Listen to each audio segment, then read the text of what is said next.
शिक्षक हैं हम, शिक्षा के तस्वीर बदल देंगे, छोटे नन्हे नौनिहालों का तकदीर बदल देंगे। आइए, नमस्कार, जोहार, जय भीम।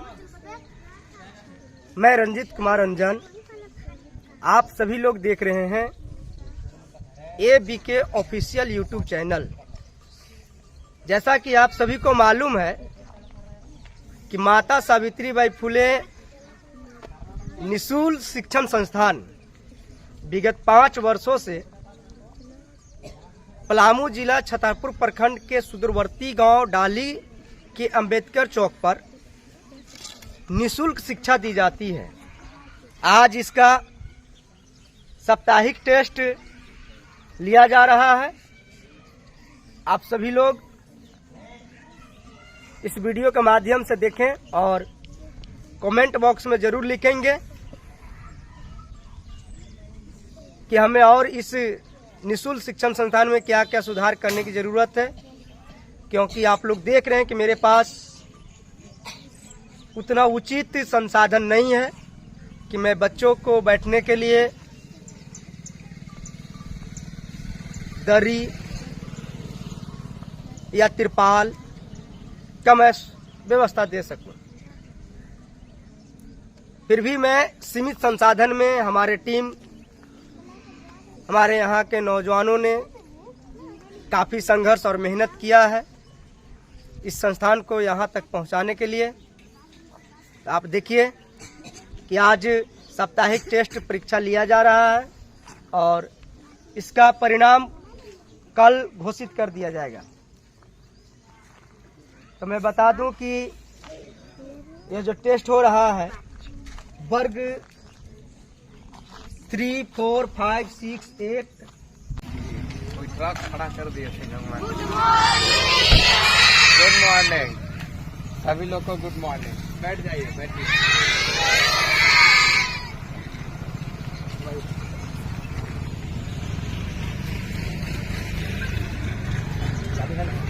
आइए।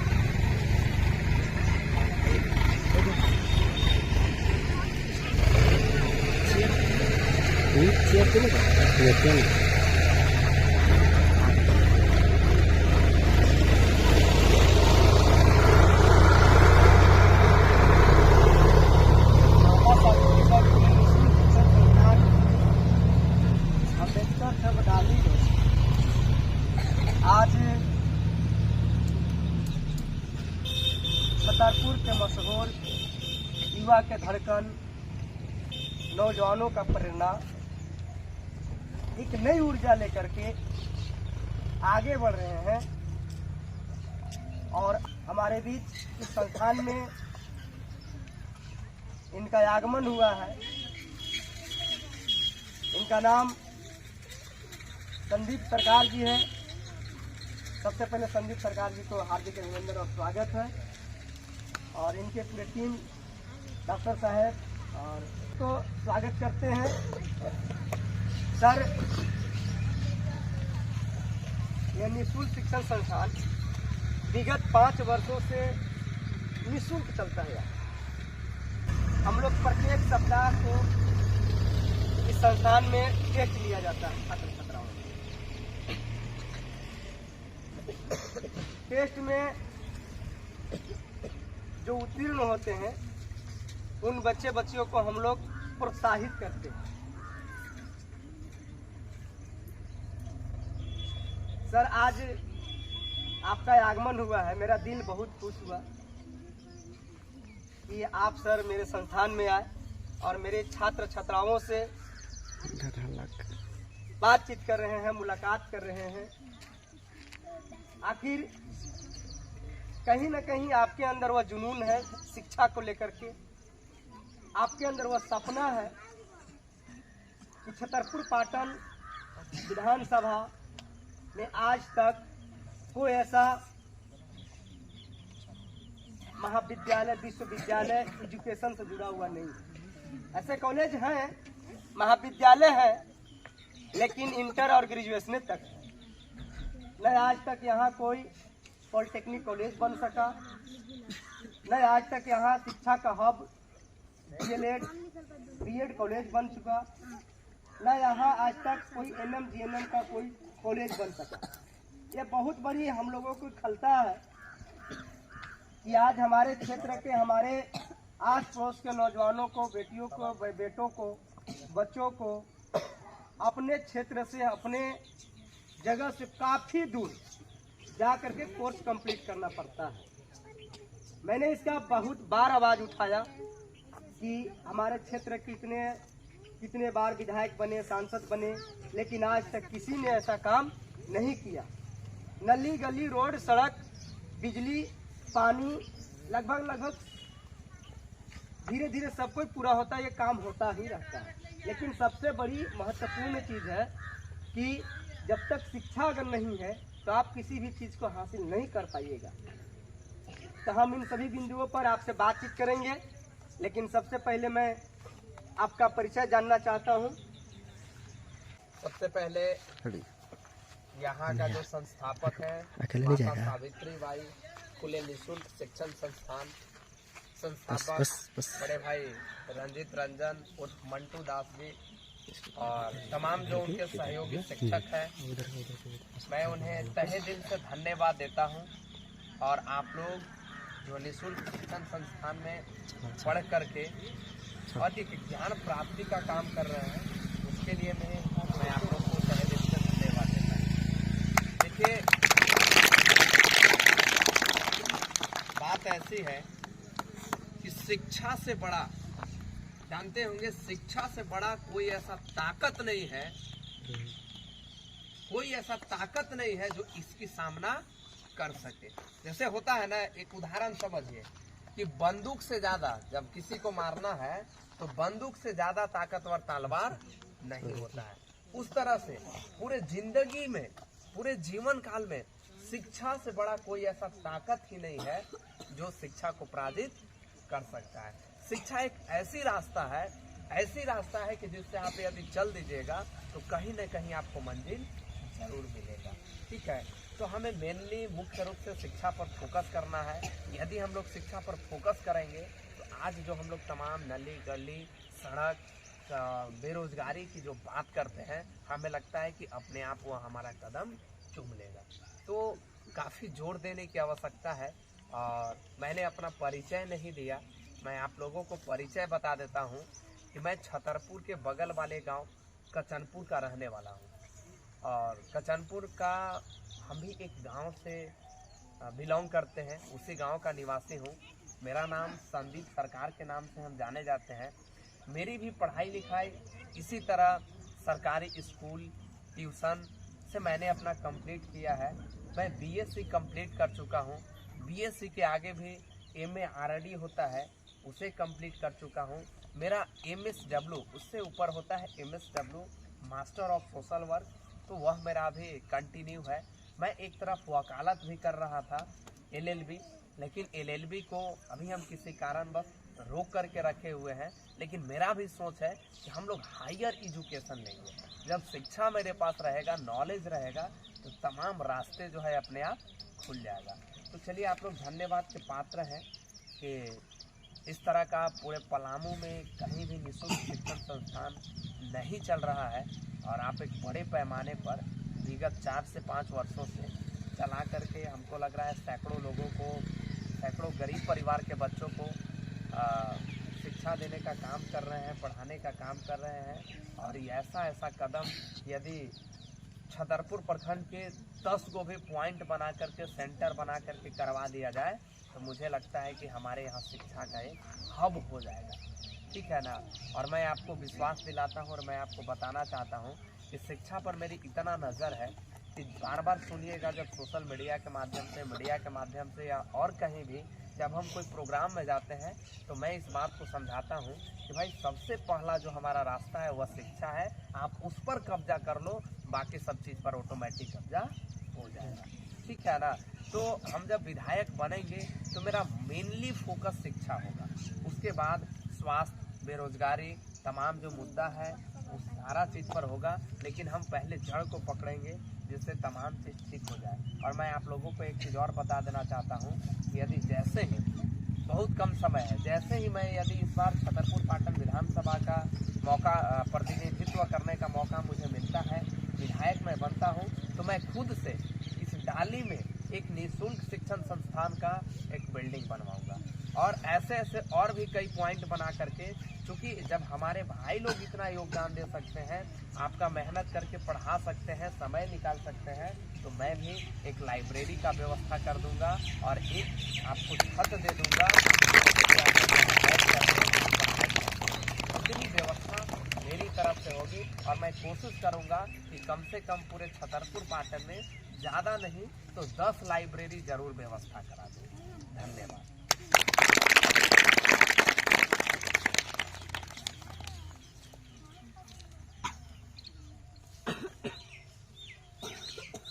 धन्यवाद सर। क्लास 9 का चंचला कुमारी फर्स्ट की है और सेकेंड निरंजन कुमार और थर्ड है पूजा कुमारी, रोल नंबर 87। एक एक करके जाओ, एक एक करके। ताली आप लोग लगाइएगा। देखिए बड़ी बहन छोटी बहन फर्स्ट की है, बहुत खुशी की बात है। और पढ़ने में बहुत ऊंचा पद को हासिल करे, जिससे कि हमारा गांव और समाज का नाम।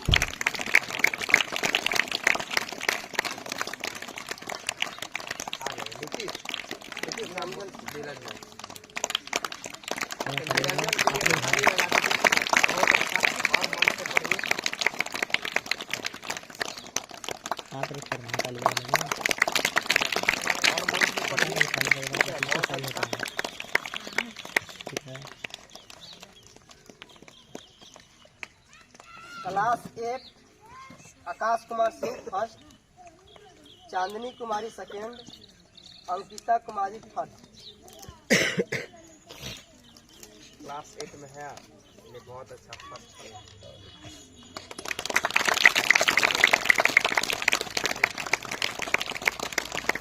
तुम मन लगा कर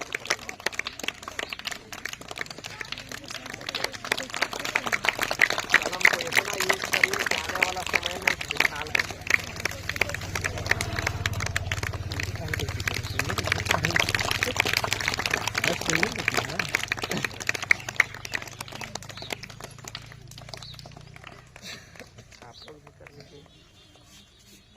क्लास 7 का फर्स्ट किया है अमन कुमार, सेकेंड चांदनी कुमारी और थर्ड है चितरंजन कुमार। चितरंजन आया ही नहीं, ये ना है।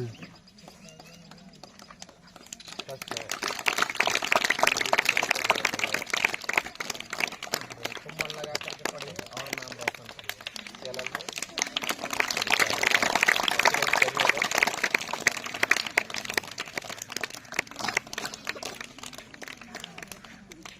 Class 6 Vikram Kumar first, Suraj Kumar second, Saniya Kumari third.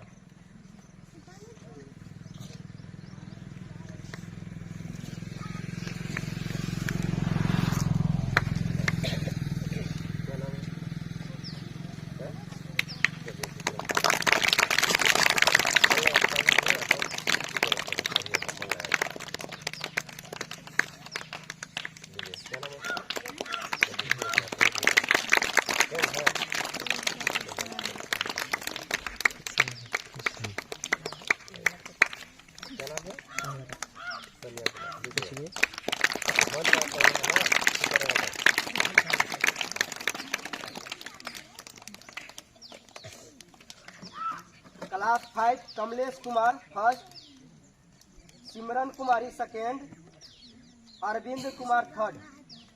Kamlesh Simran Kumari.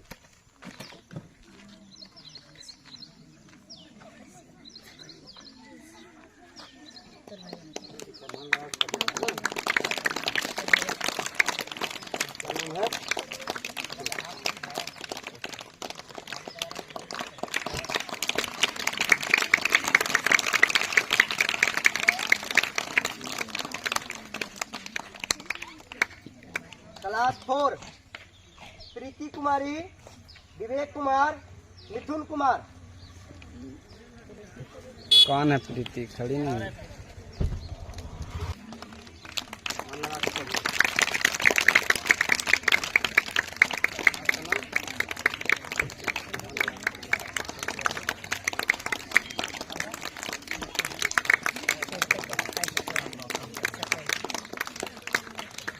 Class 3 Pinki Kumari, Rekha Kumari, Himanshu Kumar.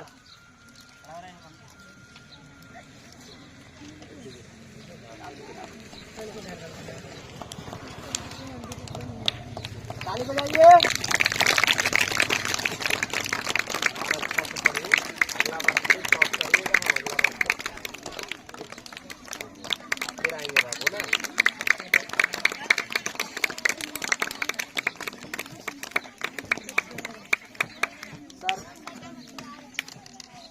Prize में कलम क्यों मिला है आप लोग तो जानते हो इसके बारे में जी? नहीं जानता है?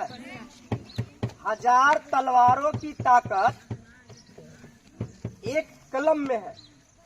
जब आप लोग पढ़ेंगे अच्छा से, जब कोई ऑफिसर बन जाइएगा, आप लोग कोई अफसर बनिएगा, तो किसी को अगर कोई चीज देना होगा तो खाली कलम से लिख करके दे दीजिएगा। समझ गया? कलम में इतना ताकत है कि कोई माप और तौल नहीं सकता है। इसीलिए जितना दम लगाना है, जितना मेहनत करना है, कलम के पीछे मेहनत करना है। समझ गए? फिर से मैं बता रहा हूँ, थोड़ा सा ध्यान दीजिएगा। कलम का जो ताकत होता है, जैसे ने आपका सर अभी बता रहे थे, बिल्कुल सच बोले हैं। एक तरफ यदि हजारों लाखों तलवारें बंदूक लगी हुई होगी और एक तरफ एक कलम होगा, तो यह कलम लाखों हजारों बंदूक और तलवार पर भारी पड़ जाएगा। और इसका यदि आप उदाहरण लेना चाहते हैं तो जो भारतीय संविधान निर्माता बाबा साहब डॉक्टर भीमराव अंबेडकर है, उन्होंने बोला था इस बात को मैंने पहले बताया। वह बोला था कि एक कलम 1000 तलवार की ताकत के बराबर नहीं बल्कि ठीक है। और इसी कलम से आज जो हम लोग बोलते हैं कि रोड पर चलना मेरा अधिकार है, हम गरीब हैं तो हमें सरकारी योजना का लाभ लेना अधिकार है, तमाम तरह का जो बातें करते हैं, जो लीगल बात करते हैं, वह एक कलम से बाबा साहब ने अपने संविधान में लिख डाला था। तो सोचिए कि एक कलम में कितना ताकत है। उसी कलम का लिखा हुआ आज पूरे भारत के लोग सिर्फ पालन करने में परेशान है, सिर्फ उसका एक एक भाग पढ़ने में परेशान है। तो इसलिए इस ताकत को बरकरार रखना है। और आने वाला समय में हम आप लोग से अपील करते हैं कि अभी से ही मन में प्रेरणा लीजिए। आप लोग सीखिए कि पढ़ करके डॉक्टर कैसे बनते हैं, क्या पढ़ेंगे कि डॉक्टर बनेंगे, क्या पढ़ेंगे कि इंजीनियर बनेंगे, कैसे पढ़ेंगे कि हम आईएएस बनेंगे, कैसे पढ़ेंगे कि आईपीएस ऑफिसर बनेंगे। इस तरह का चीजों को अभी से जब समझिएगा तो मुझे लगता है कि इस क्षेत्र से भी, इस गांव से भी पढ़ लिख करके और लोग बड़े बड़े पद पर, कोई आईएएस, कोई आईपीएस, कोई डॉक्टर, कोई इंजीनियर, कोई जज तो कोई वकील बन सकते हैं। मैं इस बात को क्यों कह रहा हूँ, जरा सा समझिएगा।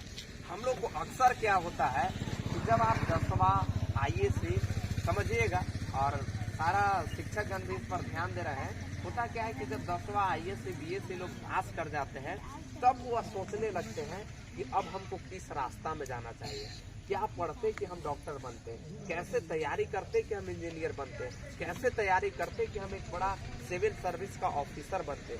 लेकिन यह बातें यदि समय रहते और उम्र से पहले तैयारी करने लगिएगा, सोच लीजिएगा कि नहीं हमें आईपीएस का क्षेत्र में जाना है, हमें डॉक्टर का क्षेत्र में जाना है, तो मुझे लगता है कि तो आप लोग से हम अपील करेंगे कि आप लोग ये सब चीजों को समझिएगा कि क्या पढ़ने के बाद क्या बनते हैं, और कि जो आपका मन करे, जो आप चाहिएगा, उस बिंदु पर विशेष रूप से पढ़ाई करिए। और एक संकल्प लीजिए कि हम तमाम जितना बैठे हुए लोग हैं, बच्चे हैं, तमाम लोग कोई ना कोई एक संवैधानिक पद को हासिल करेंगे, और संवैधानिक पद को हासिल कर करके और इस पूरे देश और राष्ट्र निर्माण में अपना योग्यता। Thank you sir.